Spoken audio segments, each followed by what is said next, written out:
Hello and welcome to Let's Play Kirby's Dreamland, released in 1992 on the Game Boy. And we're on stage 1, Green Greens. Now, every game back in the day was pretty much licensed by Nintendo. They had this little thing called the Nintendo Seal of Approval, and that was supposed to weed out the shit games from the bad, and also stop pirates from making bootleg, unlicensed games, not supported by Nintendo, which happened anyway, but these games with the Nintendo Seal of Approval on them were supposed to be like the best games on the console, but I'm willing to bet that there's more shit games on the earlier Nintendo consoles than the newer ones. There's a lot of crap on the Wii right now, but a lot of games licensed by Nintendo back in the 80s and 90s, pieces of shit. I mean, we all know the classics like Kirby, Mario, Zelda, Metroid, whatever. Great series, and it's all good. But a lot of games slip through the cracks, and you get games like Fester's Quest, and Nintendo. Why'd you seal approval on that piece of shit? I don't know. But we're talking about Kirby, and Kirby, he can suck and blow. One ability he doesn't have yet in this, by the way, this is the first Kirby game ever made. It's also probably the shortest Kirby game ever made. My playthrough clocking in at about 25 minutes. Probably could have shaved it down to about 22 had I not died later in this LP. So he can suck in enemies and spit them out to kill other enemies, or suck in other projectiles and stuff. There are some enemies he can't suck in, and we'll get to those later. And hey, a Maxim Mushroom, or Tomato even. Maxim Tomato. You might know those from Super Smash Brothers. And we're coming to the first boss.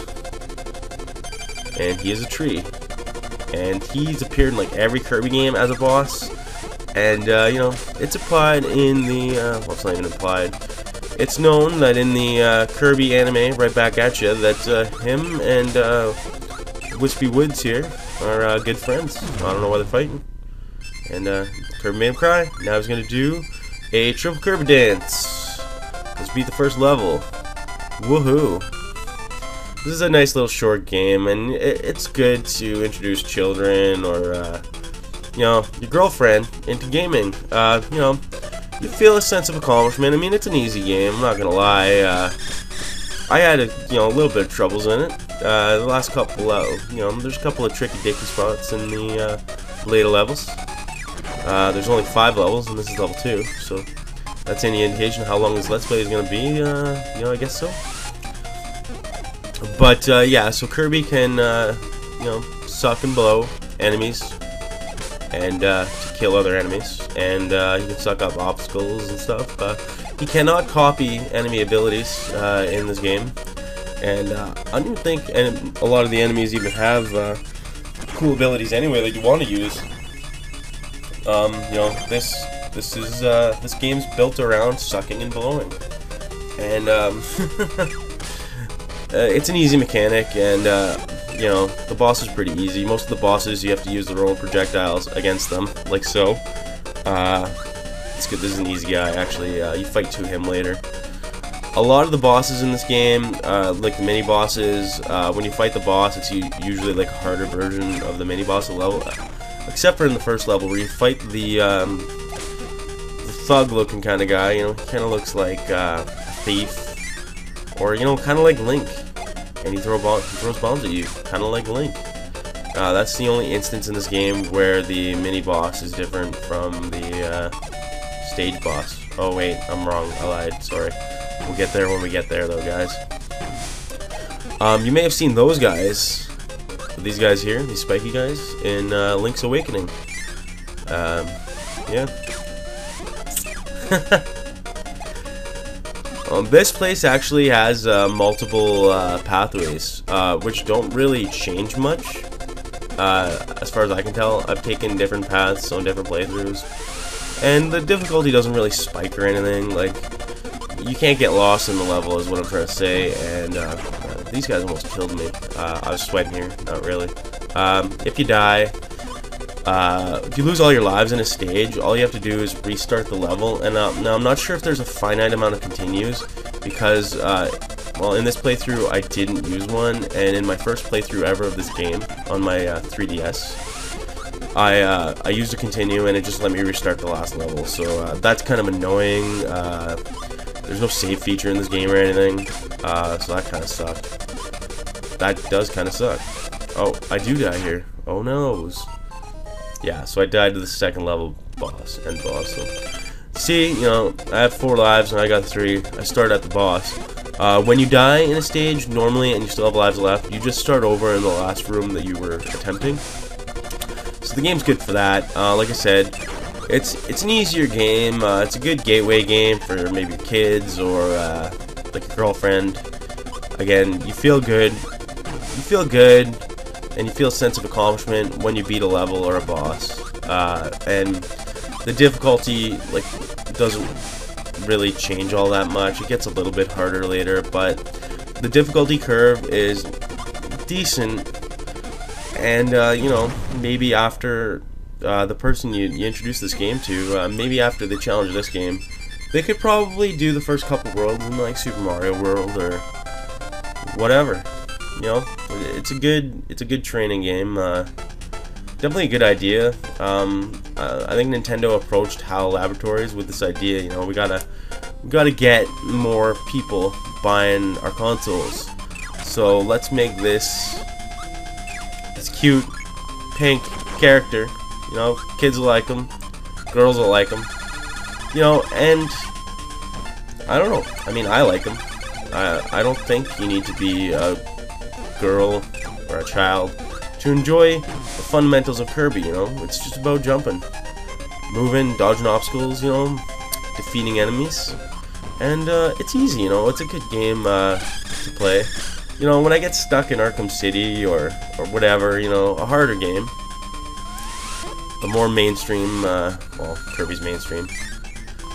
Like, you know, if I get stuck in like Demon Souls, if I'm playing that, which I don't actually own, but if I'm playing a game like that and I'm getting pissed off, you know, I might pop in Kirby. Or, we'll pop it in, but it's an app on my 3DS. I'll pop that fucker on and play some Kirby, and it'll make me feel good about myself, you know? Pink Puffball, he's cute, he's lovable, you know? Whatever. This is a good game. You can see, you know, it's got solid gameplay. The controls are tight. You know, and it's just different enough from other platformers like Mario that you want to play it. And there's a secret. I got a 1-up. You know, there's 1-ups all over the fucking place in this game. There's a lot of secrets in this game. I don't showcase a lot of them.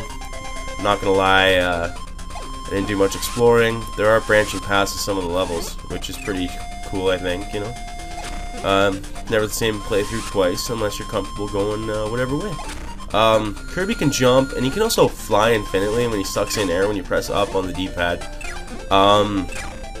That's a lot more useful than his jump, I find, but you know, floating in the air makes him slower, so you might not like the pace that he goes when he's just floating.